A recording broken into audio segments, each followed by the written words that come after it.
Sir, sir.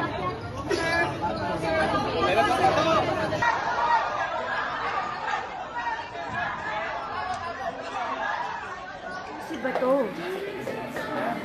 Nananawagan po kami sa lahat po ng ating nakikinig ngayon. I'm in the Senate with the other senators. We're having a caucus.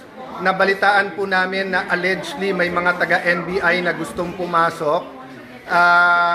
Nakita na nagbabarena ng pinto galing ng walls galing dun sa GSIS side.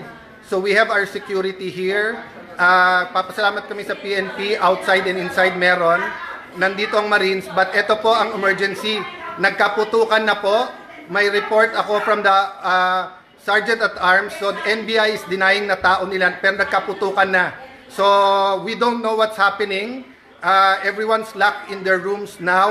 We cannot go out. We cannot secure our other staff. Senator Bato, Senator are together. Walang sumasagot from the government, from us. This is the Senate of the Philippines. This is the Senate of the Philippines. May putukan na po dito. So sa lahat ng nakikinig, please, DND, DILG, what is happening? NBI, what is happening? Why are we under attack here?